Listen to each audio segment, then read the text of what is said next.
All right, we're here with the legend, Digger Phelps. Digger, MaxPreps.com, high school sports.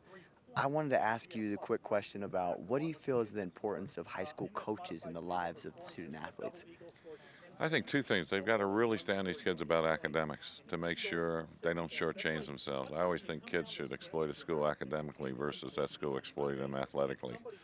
And they need to know, I don't care what the school eligibility requirements are, because a lot of them are weak. When you take a look, what do you need to play high school sports? As an example, in South Bend, Indiana, a few years back, all you needed was to have four passing courses, and passing was D as in David. So you could flunk two, pass four, and play.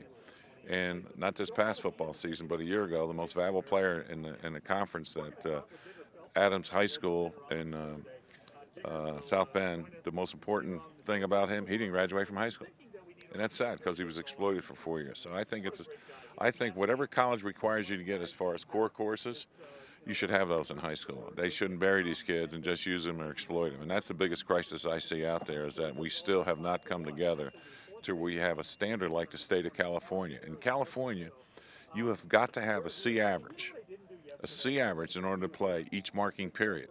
So you could have a 3.2 and get a 1.99 or just under a 2.0. You're not playing that next semester. And that puts the responsibilities of kids to know that you've got to be performing in the classroom before you perform on that athletic field. So, would you say a high school coach's importance is to make sure that those things are Yeah, held accountable for? I think it's the principal, the guidance counselors, the school itself. It's got to be a balance. I mean, it's not all about winning championships. It's about where's this kid going to be if he can't go to college. You take life expectancy today is for a man about 75 years of age.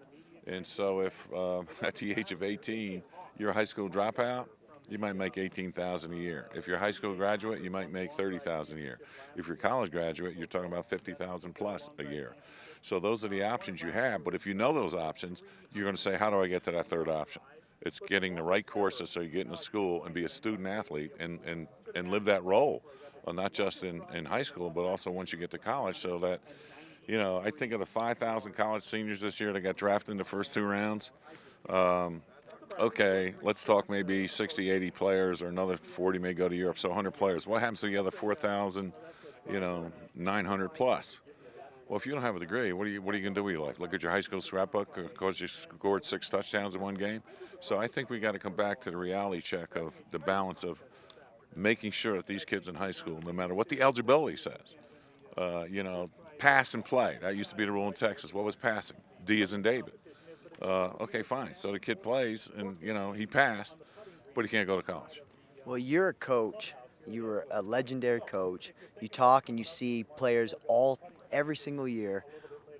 What was the importance of your high school coach to you and what you are today? Well, what was fortunate with us at Notre Dame, we made that commitment. So no matter who we recruited and got in, because they had 16 core courses, college prep, math, English, science, and history, and an SAT score, and a class rank, we also made the commitment academically, because I coached 20 years at Notre Dame, had 56 guys play for me, and all 56 got their degrees. So I don't want to hear it can't be done, or you can't win. No, we did that too, and about 20 of those guys played in the NBA, so you can do both. But the other 30 are the guys, even after they played in the NBA, have a lifestyle today and a career today, and can play in the game of life after the game of basketball. That's what's important. Hey, well, coaching, here to hear from Digger Phelps. Coaching, very important, keeping kids on track. Appreciate the interview, My sir. pleasure. Good You luck have a to good day. You too.